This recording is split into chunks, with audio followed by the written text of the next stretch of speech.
Bien le bonjour, bienvenue à vous. Aujourd'hui, nous allons un peu explorer ce qu'est un joystick. Comme vous pouvez voir ici, on a des petites pins qui correspondent en fait aux données qu'on veut voir. On a du ground qui est la fuite d'électricité. On a le sag volt qui est l'électricité qui doit passer à l'intérieur. On a VRX et VRY qui est en fait à quel point on est en train de tourner à gauche, à droite, en haut ou en bas. Et on a un SW ici qui va servir de est-ce qu'on enfonce. En fait, vous pouvez constater que ici, quand sur un joystick vous cliquez, vous ne faites rien d'autre que de cliquer sur un simple petit bouton, un bouton super low cost qui coûte rien et qu'on utilise dans tous les trucs. Et donc ici, hop, on pousse. Niveau des joysticks, ici vous pouvez voir qu'en fait, c'est rien d'autre que des bouts de plastique qui permettent de bouger ici un axe. Donc, en gros, on a un seul axe ici. Et en fait, ceci, c'est une résistance. En fait, ce qui se passe, c'est que si vous allez là-bas, il y a peu de résistance. Si vous allez là-bas, il y a plus de résistance. Donc en gros, l'électricité doit parcourir plus de composants pour aller de là à là. Et donc du coup, l'électricité va changer le voltage. Et on va pouvoir mesurer ça sur le Arduino. Et donc savoir si on est plus vers le haut ou plus vers le bas.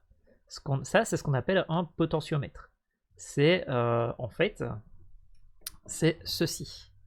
Donc ça, c'est ce qu'on appelle un potentiomètre. Donc en fait, vous voyez que le courant vient par là, il repart par là, et le signal, c'est-à-dire le courant qui n'est pas passé par là, va passer par ici, et ça nous donne un signal.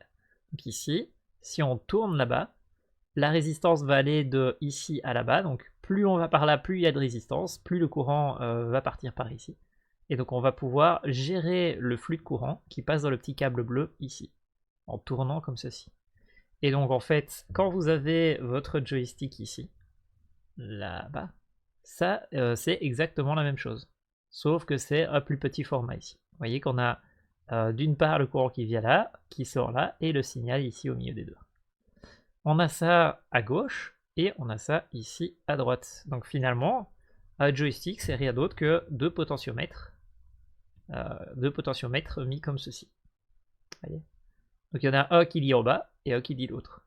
Et donc du coup on se retrouve dans cette situation où on peut mesurer un X et un Y et donc basiquement bouger avec ceci. Donc à partir du moment où on sait cela,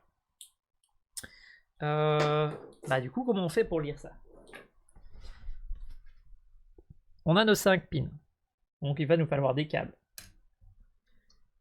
Voilà, on a des câbles. On veut du noir et du blanc pour signaler qu'on a du courant qui passe et du courant qui part. Donc on va prendre le noir et le blanc et le mettre sur le ground et sur le volt. Le noir c'est le ground, le blanc c'est le volt. Voilà. On a un troisième câble qui se balade, ça va être pour le bouton. Donc on va les mettre sur SW. Voilà. Et on a deux qui vont servir de faire sortir les données, le courant qui s'évade, qu'on va pouvoir lire et donc on va pouvoir utiliser pour savoir si on va plus à gauche, plus à droite, plus en bas, plus en haut. Voilà. Donc, ground, ground, volt, volt, signal, signal, signal, signal, et bouton ici, SW pour le bouton. Comment on peut savoir? Soit on a l'habitude de ces composants-là, on devine, soit on va lire sur la doc et on se dit, ok, c'est quoi ça, c'est quoi ça, c'est quoi ça, et c'est quoi que je peux recevoir et utiliser. Ça ressemble à ça à l'arrière. Vous voyez que c'est rien d'autre que des soudures avec des petits circuits qui ramènent tout là-bas. Et donc voilà. Là, il y en a 4 qui servent à rien. En fait, c'est pour stabiliser le composant plus que pour l'utiliser. Ok, magnifique. Ça, on le raccorde où du coup? Alors, on prend notre Raspberry Pi. Ici, vu que j'ai rien, je vais pouvoir utiliser le dessous. Donc, comme on a vu dans la vidéo précédente, on va aller mettre le ground sur le ground. Ici. On va aller mettre le voltage sur le voltage. Ici, on a du 3 volts. Voilà. On va aller mettre le bouton sur une pin. Alors, petite particularité des Raspberry Pi Pico, ils n'ont que 3 pins analogiques. Malheureusement, on n'a que 3 pins analogiques. Et ces 3 pins analogiques, c'est le 28, 27 et 26. Donc le 28, 27 et 26, il y en a une ici, une ici et une ici. Vous pouvez le voir parce qu'il est même mis sur la carte ici A0, A2, A1. Vous voyez là? A0, A2, A1. Donc ici, on va aller prendre ces données. Ça, c'est le bouton, on va aller le mettre sur 22. Yep, yep, yep. Ça, on va le mettre sur 27 et 28.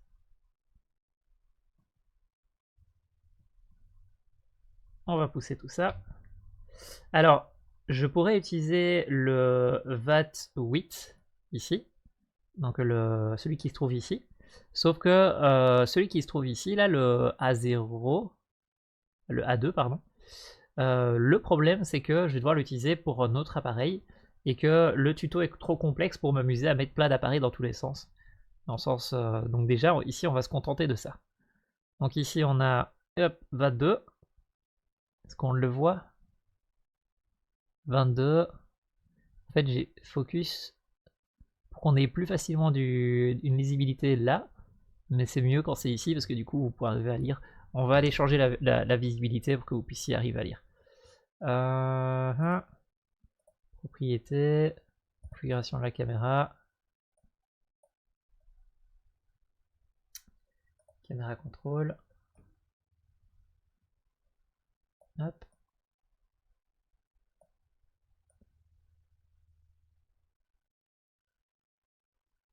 Voilà. 22, 26, 27. Ok, donc maintenant qu'on a ça, magnifique, on va devoir aller faire le code du coup. On va aller s'occuper du code. Hop, hop, hop. Voilà. J'ai déjà fait le code à l'avance, mais j'ai pas vérifié qu'il fonctionne. Mais magiquement, j'ai déjà fait le code à l'avance, donc je peux vérifier qu'il fonctionne tant que j'y suis. Bas. Ah, c'est up, up, down, left, right. Et le clic, je l'ai pas mis, je crois, pour le moment. Donc on va le mettre. Donc voilà, ici vous voyez que ça marche déjà, donc je vais vous expliquer un peu le code. Ici, basiquement, ce qu'on va faire, c'est qu'on va apporter des librairies pour dire c'est quoi un Raspberry Pi. On va apporter Digital.io qui va nous dire c'est quoi une pin, donc les petits bouts de métal ici. On va apporter USB HID parce qu'on veut simuler un clavier, on veut bouger un clavier à l'aide de joystick. D'ailleurs, je crois que du coup, hop, gauche, gauche, gauche, droite, droite, droite, bas, bas, bas, haut, haut, haut. Vous voyez que ça marche. Yay! Ok. On veut simuler un clavier, sauf que pour simuler un clavier, il faut savoir comprendre ce que c'est un clavier. Donc pour simuler un appareil qui pourrait s'assimiler à un clavier, il faut comprendre ce que c'est un clavier, il faut comprendre ce que c'est une touche de clavier, et on a apporté une librairie de plus que dans les vidéos précédentes qui est Analogic.io, qui va nous permettre de lire des données analogiques, donc qui vont varier, et qui vont aller de 0 à 250 000. Ici, on descend, on crée notre clavier, parce qu'on va avoir besoin de créer le clavier, et il va falloir lire la donnée analogique. Donc ici j'ai écrit pin A26, A27 pour la pin 26 et 27, joystick Y de joystick X, ça c'est moi qui ai décidé, hein, mais j'aurais pu inverser les deux. Je dis que l'analogique numéro, qu'on va créer une lecture analogique sur le board et sur sa pin numéro 26. Sur sa pin numéro 27, j'aurais pu rajouter la 28, mais je ne l'ai pas fait dans cet exercice-ci. On veut pouvoir lire le bouton, sauf que le bouton, c'est pas une donnée analogique, lui, c'est juste est-ce qu'on pousse ou est-ce qu'on pousse pas. Donc ce petit bouton là. Donc du coup, pour savoir si on pousse, il faut que je réussisse à le lire. Et vu que c'est un bouton, je préfère mettre une résistance, à pull up. Une petite résistance pour être sûr que tout se passe bien. Pull up, j'oublie à chaque fois si c'est pull up ou pull down, désolé, c'est vicieux, mais j'oublie à chaque fois. Pull down. Je crois que c'est pull down. Je l'ai déjà fait tantôt l'erreur et je ne suis pas allé vérifier.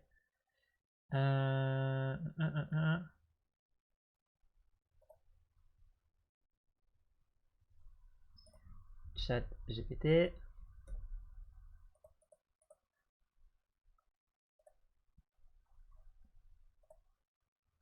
Sinon je peux mettre pull down Arduino image, voilà. Et pull up, pull down, resistor, voilà. Pull up resistor and with the button press state on. Pull down resistor and press the button.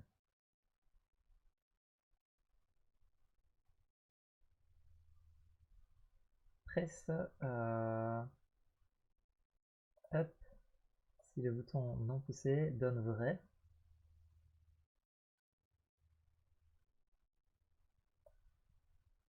Press button, make a on. Ouais, donc nous c'est le down qu'on veut. On veut mettre une résistance vers le bas. Donc on va aller dans notre code et c'est bien down. Ok. Donc si on le pousse pas, on veut du faux. Alors, pull up down, magnifique. Ici, je vais créer des variables qui vont nous permettre de stocker l'état du joystick, ainsi que l'état du jump, du fait de cliquer.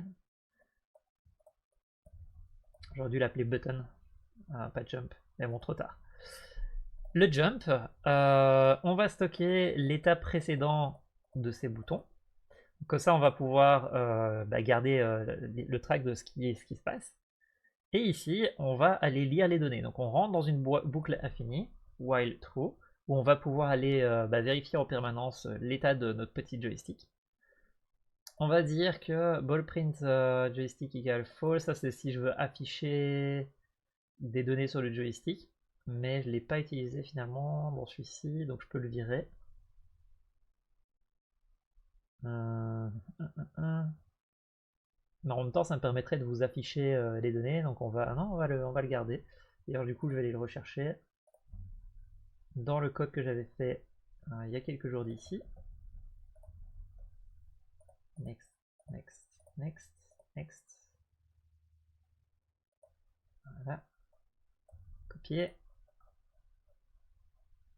Coller.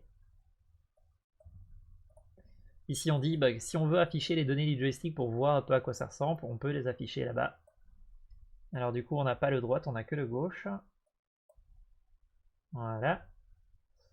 On a le joystick left. Est-ce que c'est bien joystick left? Oui. Gauche, gauche. Joystick left X. Parfait. Voilà. En gros, ce qui se passe ici, c'est que c'est vrai que quand vous ne connaissez pas ce que c'est un joystick, c'est bien de pouvoir voir les données du joystick. Donc ici, ce que je viens de faire, c'est de permettre de faire que quand on clique, quand on fait une action, on peut voir la donnée du joystick.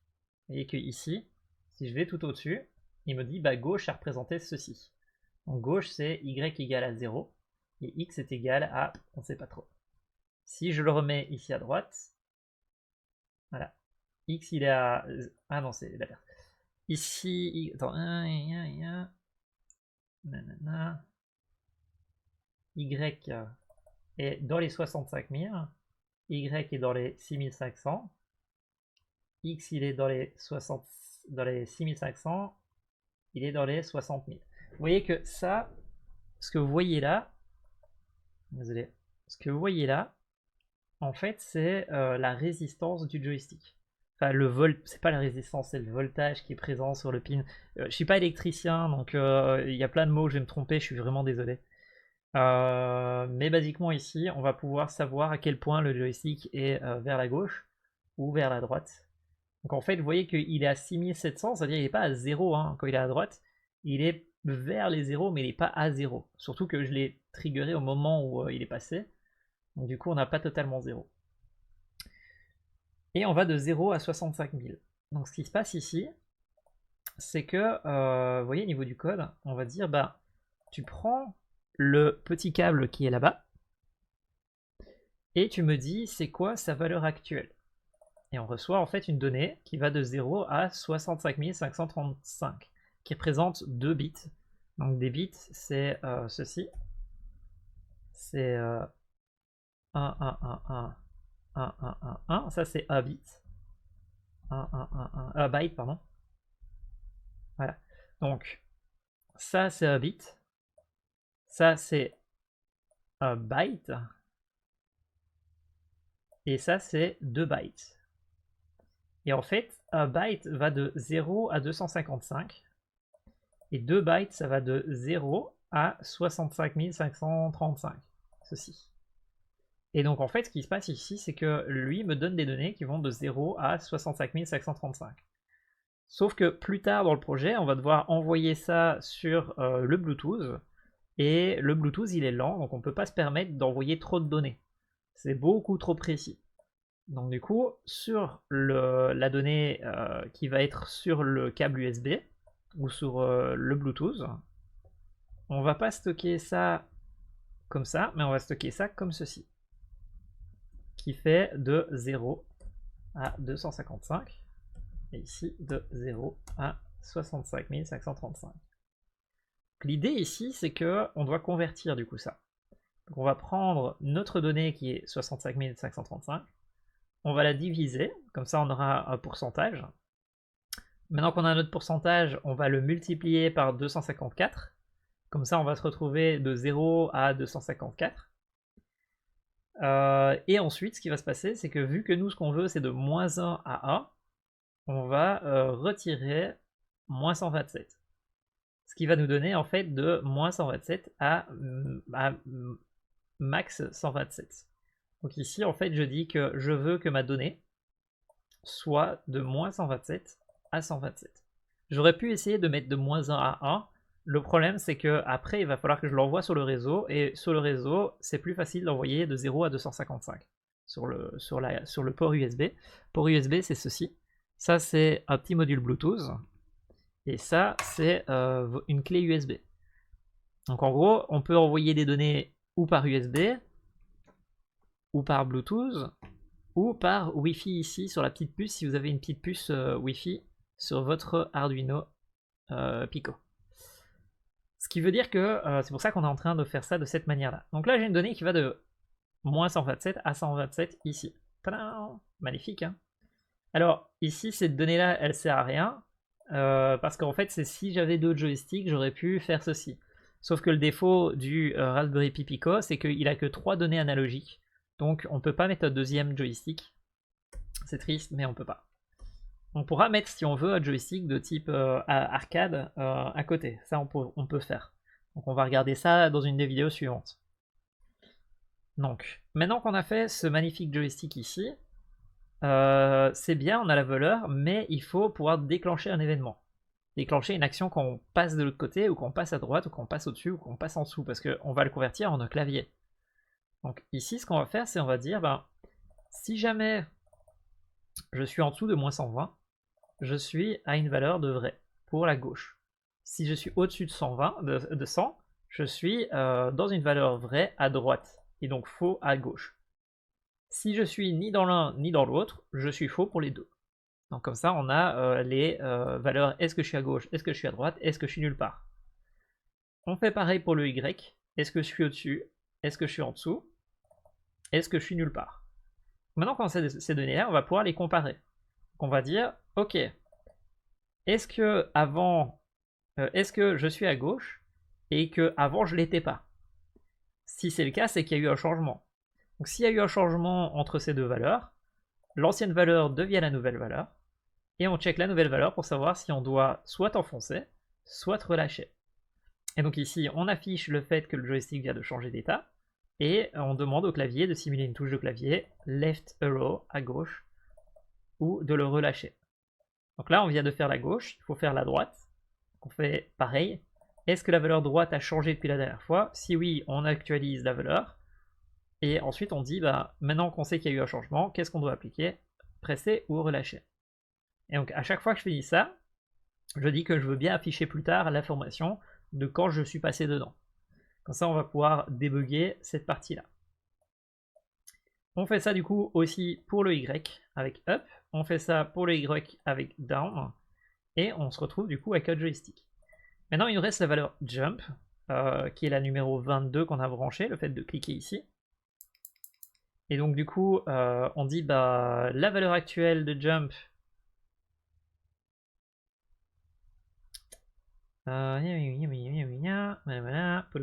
Yop.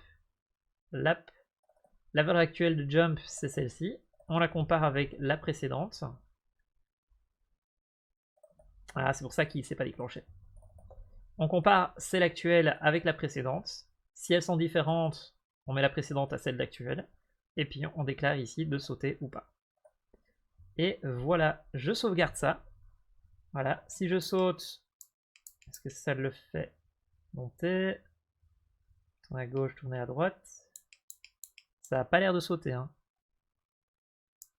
J'ai dû encore faire une erreur quelque part. Donc, current value. Je l'ai bien branché, hein. Oui, c'est bien sur le 22, oui. Est-ce que la valeur actuelle est différente de la précédente? La valeur précédente égale à la valeur actuelle. Si la valeur actuelle, j'affiche ça. Et alors, est-ce que je me serais trompé d'indentation ou un truc comme ça, et que du coup il serait pas bien placé et que... Parce que le problème avec cet éditeur là, c'est qu'il met pas des petites lignes pour savoir si on est bien indenté. Ce qui n'est pas très pratique. Hop. Normalement, il aurait dû mettre une erreur si c'était pas le cas. Pin.value. Et la pin 22, elle est bien initialisée ici. Hein. On dit A18. Je me suis planté ici. 22. On sauvegarde. Voilà. Donc, je viens ici. Je pousse et ça fait toujours rien.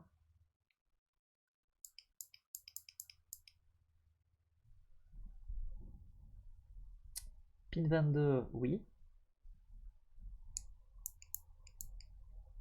Pin 22, oui.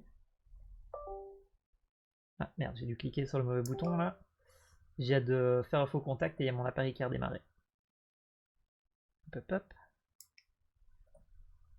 Pin 22 est égal à pin out de GP2A2. Input. Pull down. Nanana. Nanana. Le joystick ça marche, hein, c'est juste pour le jump qui m'ennuie, le fait que j'arrive pas à le faire fonctionner.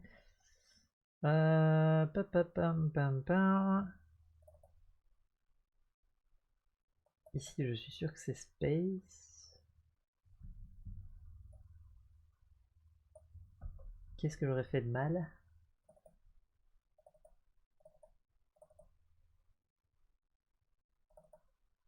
Je crois pas que ce soit là, à mon avis c'est au-dessus que je me suis planté.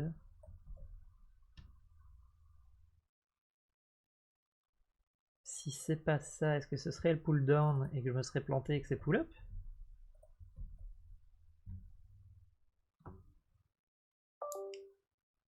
Non. Ici avec pull up, il écrit espace en permanence. Et quand je lâche, donc du coup le up il marche mais pas le down ici. Down.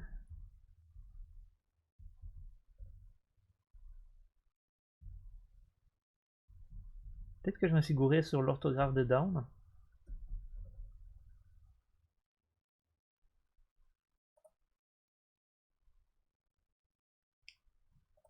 Ok.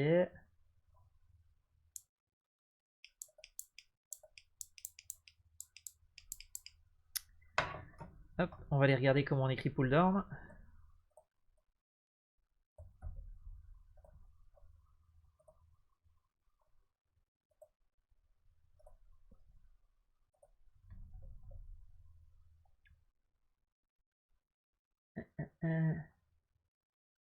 Non, c'est bien down.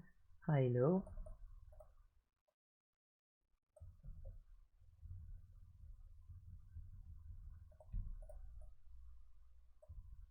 Pas fait de faute, non? Donc à mon avis, c'est juste qu'il fonctionne qu'en pull up. Ok. Ok, bah du coup, on va inverser, hein, on va mettre pull up. On sauvegarde. On va aller ici. Hop, hop, hop.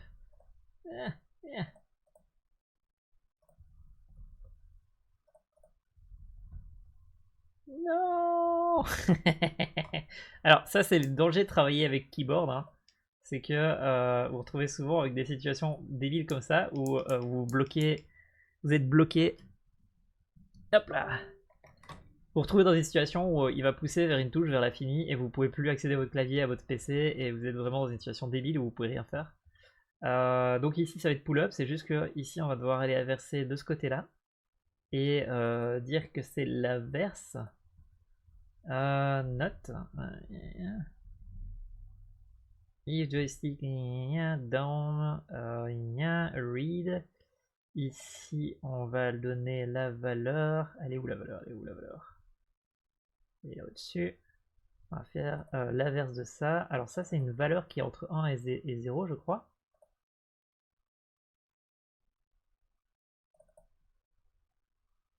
Je vais juste inverser ici.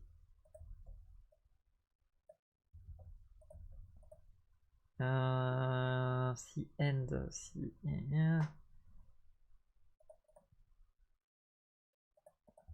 Sauvegarder. C'est pas très élégant de faire ça. J'aurais préféré ici inverser la donnée. On va inverser la donnée. Ah non, non. En fait, vu que je l'ai débranché, il n'arrive pas à le trouver. Vu que j'arrive pas à le trouver, il va planter et je vais perdre tout mon code. Non. Retrouve-le.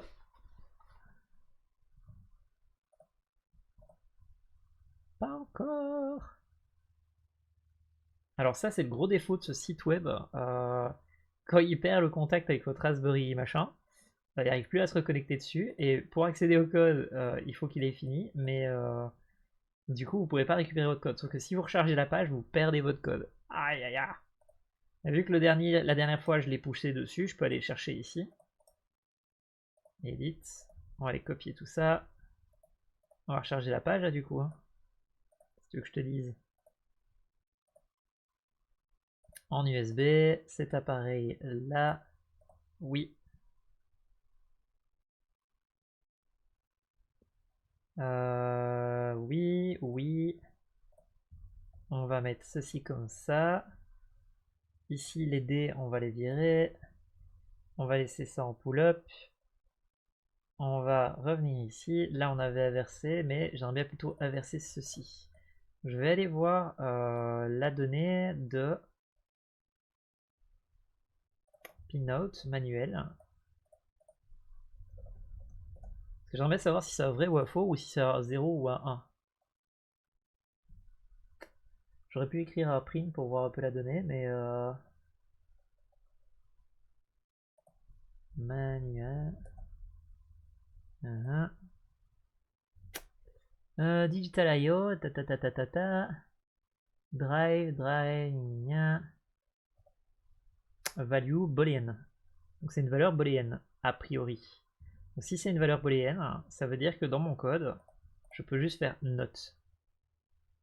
Ici, je vais retourner ici, et plutôt que d'inverser tout le truc là, je vais juste mettre ici note. Si ça avait été un chiffre, j'aurais dû mettre si égale à 1, alors 0, et si 0 égale à 1. Mais ici, vu que c'est un booléen, je peux l'inverser. On sauvegarde sur le code ici, oui. Normalement, du coup, maintenant, il pousse plus à l'infini. Je pousse sur le truc. 7 run.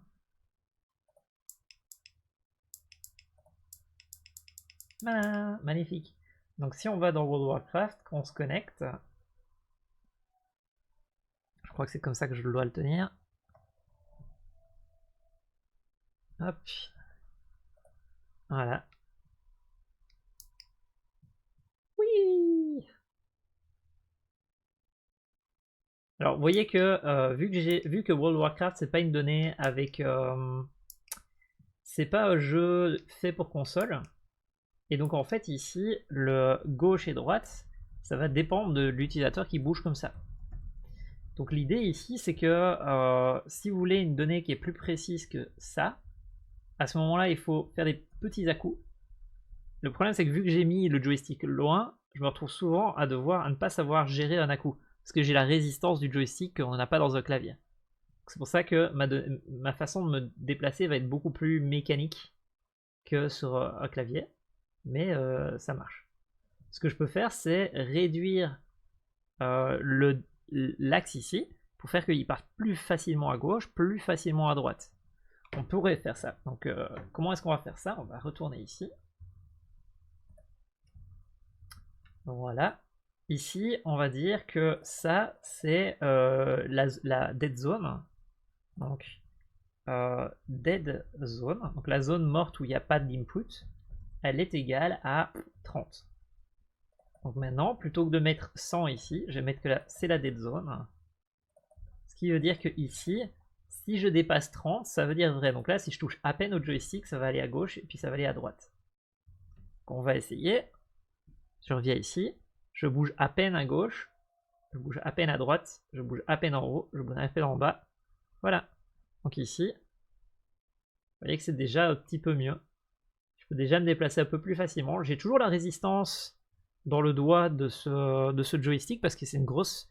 Il faut vraiment pousser pour que le joystick avance. C'est mieux si je ferais comme ça, mais pour pouvoir faire ça, il faudrait que j'ai une manette. Et là, j'ai pas de manette pour le maintenir. Donc voilà un petit peu comment on fait pour bouger avec ce personnage-là.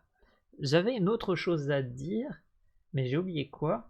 Il y a le fait que ce que vous pouvez faire, c'est cliquer sur la droite de la souris, et puis tourner un peu comme ça, tourner un peu comme ça, et donc utiliser non pas le clavier, mais la souris pour bouger de gauche à droite. Bon, le truc c'est que très vite ça va devenir compliqué, parce que si vous faites un petit peu de détail, ça va faire fou, et on va se retrouver dans une situation où en fait vous allez finir comme ça, et vous allez finir comme ça.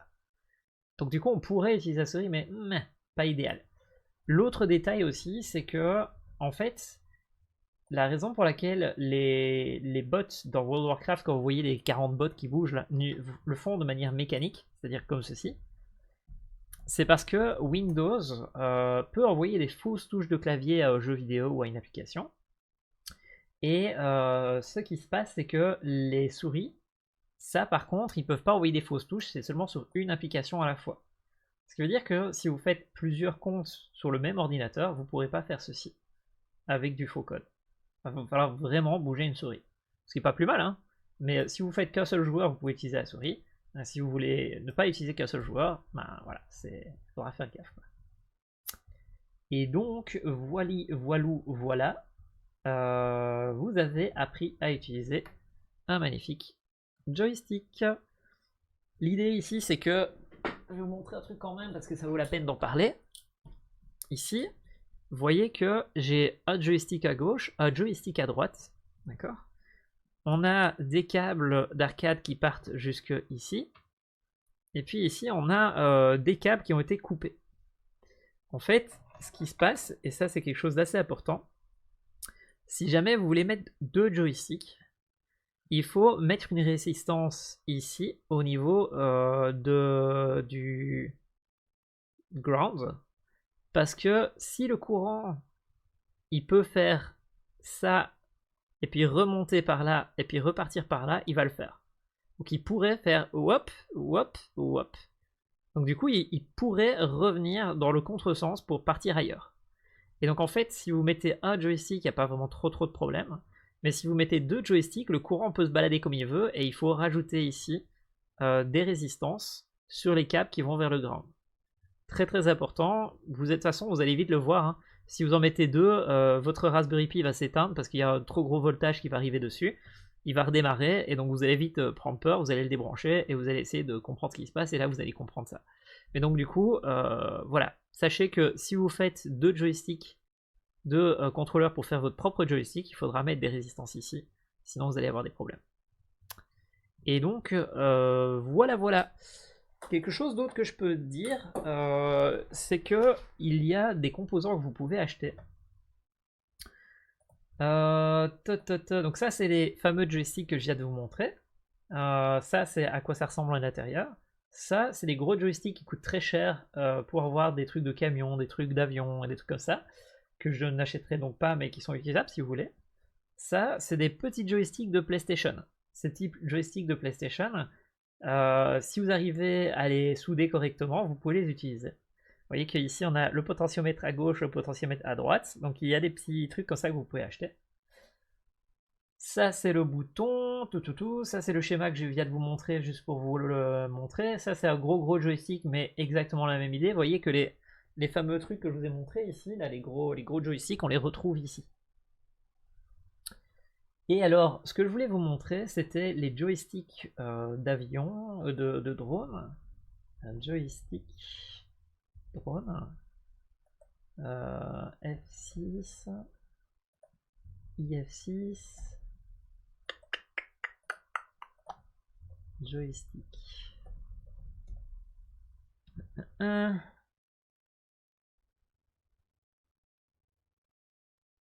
suis sûr que je les ai dans mon cours, mais où? Je les ai déjà paumés.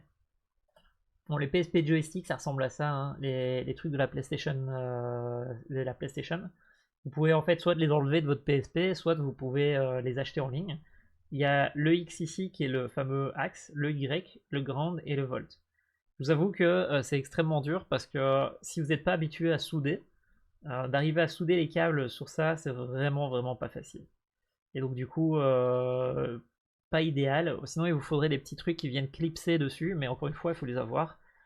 Sinon, vous pouvez avoir des petits trucs comme ça qui viennent se mettre, mais voilà, ce que je dis, c'est oui, vous pouvez les utiliser. Pratiquement, c'est pas idéal à utiliser pour faire des projets. Sauf si vous avez les compétences de le faire, quoi.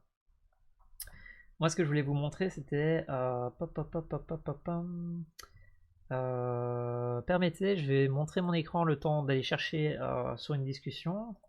Parce que j'ai envoyé le lien à quelqu'un, donc je sais que je peux le retrouver. Yop. Copier.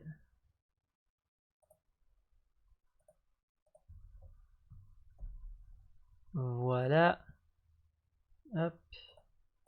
CD, Skyfly. Voilà, c'est ça que je cherchais. Donc si jamais ça vous intéresse, à la base, moi je les ai achetés pour les cours, sauf que ils arriveront après les cours, pas de chance pour moi. Mais si jamais vous voulez acheter ce genre d'appareil, vous pouvez acheter des trucs comme ça, qui permettent, comme pour les contrôleurs de drone, d'avoir un truc qui est très précis et très malléable au niveau des doigts. Et on peut, vous constaterez que c'est la même idée, hein. On a ici un truc qui va nous permettre d'avoir le grand, le X, le Y. On n'a pas le bouton du coup, hein, donc on n'a que 4. Et ici, bah, c'est rien d'autre, comme je disais, de deux potentiomètres, hein. On en a un qui est ici, un qui est là-bas, et on a les sorties là-bas. Et hop, les deux. J'aurais adoré faire un cours avec ces joysticks-là, qui permettent de jouer à World of Warcraft avec celui-là. Mais ce sera dans une vidéo suivante, ce ne sera pas pour le cours que je donnerai dans la vraie vie la semaine prochaine. Et donc, voilà. Sur ce, je vous souhaite un très bon amusement, un très bon code à vous. Et on se voit dans la prochaine vidéo. Ciao, ciao.